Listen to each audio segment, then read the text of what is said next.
All right, so we're going to do a brain dump, and we're going to just dump as much stuff out of our brain onto our reference material when we go to take our STAR test. So we're going to be using up every little space that we can. All right, something we're going to start with is integers. Okay, and when we multiply or divide integers, you use your sad man. All right, where you're going to cover up if you're multiplying a negative times a positive, your answer is negative, or if you're multiplying negative times negative, your answer is positive. Okay, if you are adding or subtracting, make your little T-chart. If both your numbers are on one side, you'll add those numbers together. If they're on separate sides, then you'll know to subtract. Okay, so there's your little hints for integers. All right, for linear equations, okay, we have y is equal to mx plus b. This m is our rate of change. Okay, to get our rate of change, it's the change in y over the change in x.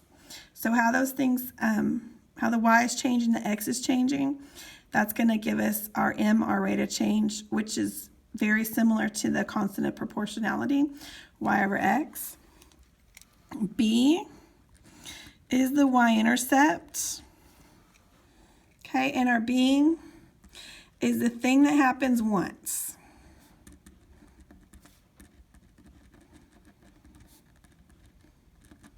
All right, it's going to be that extra charge. All right, and the y-intercept is also where this crosses the y-axis. Okay, the y-intercept is going to be where it crosses the y-axis. All right, some ways we're going to know what this, the rate of change is from the word problems is we're going to be looking for words that mean to multiply.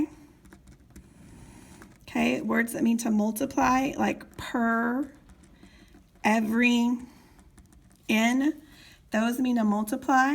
And when we see those words, we're going to know it's our rate of change because that's getting multiplied by the x. The other thing in the problem that's not being multiplied by, it's the thing that just happens once. It's the y-intercept. All right, the constant of proportionality is for when this is a proportional relationship. This is going to go through the origin, and this is going to be like your unit rate, things like that. All right, circumference of a circle is the perimeter. Okay, when we're finding the outside edge of the circle, that's going to be circumference. And we have one that uses radius and one that uses diameter. The radius is the one that goes halfway. Okay, the radius goes halfway across the circle like the little R does. And the diameter goes all the way across.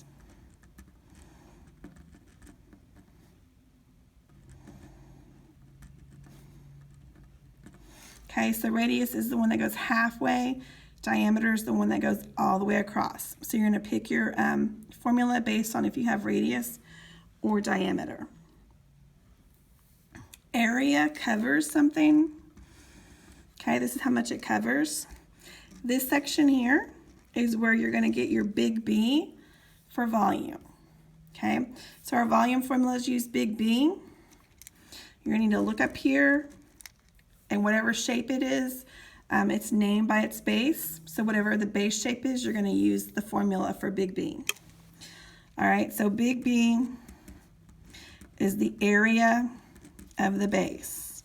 So you might have a rectangle base or a triangle base, and you're going to look up here and find those formulas. The height, when we're doing volume, height connects the two bases. Height connects the bases. So when you're using the height for your prism or pyramid, it's going to connect the bases. When it's a pyramid, it's just going to connect it to the very top of the pyramid. All right, down at the bottom, equations, when you're solving an equation, what you do to one side, you do to the other side. When you're solving an equation, you split it in half, and to get your x on one side and your numbers on the other side, what you do to one side, you do to the other side. And then plug in your numbers to double check. Okay, we're going to use that blank space at the bottom of the reference material on the back. Okay, one of the things you're going to see a lot of is probability. For probability, every action gets a fraction. Every action gets a fraction. Every spin, every draw, it gets a fraction. And then you multiply those fractions together. Every action gets a fraction, then multiply those fractions together. There's going to be a lot of proportions. Okay, a lot of proportions. All right, you're going to have the percent proportion, which is part to whole is equal to percent out of 100, because percents are always out of 100. You're going to have the percentage change proportion, where you subtract the new and the old and put it over the old. That's when there's going to be an increase or a decrease, and most of the time you're going to be finding the percent. When there's similar figures, you're going to use big to little, because there's normally like a big triangle and a little triangle. You might have some scale drawings, which could be inches to miles, it could be feet to kilometers, it could be any different number of labels. But whatever proportion you have, make sure you label it and put your numbers in the correct spot. So here's just some proportions that you're going to see on STAR. For the box plots, we have our low number and we have our high number. We have our low and our high. In the very middle is the median. The first part of the box is your first quartile, and the end of the box is the third quartile. Okay, so you have to know what each of these measurements are representing. And each of these little sections are 25%, and the box is 50%. So you might be asked to find the range. The range is the high minus the low. The interquartile range is when we subtract the third quartile and the first quartile, or when you are finding the range of the box. So the interquartile range is when you find the range of just the box.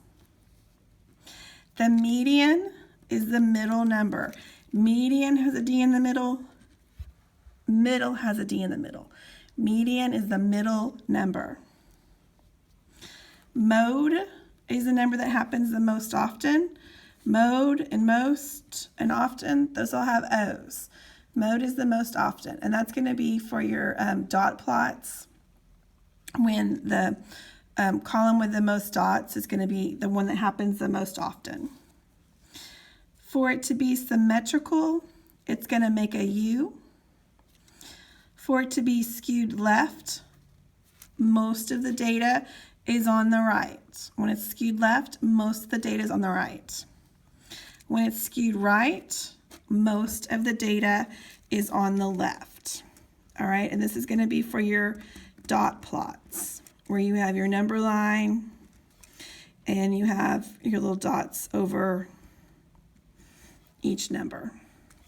So it'll ask you for the mode, the one that's happening the most often, if it's skewed left or right, or if it's symmetrical. Okay.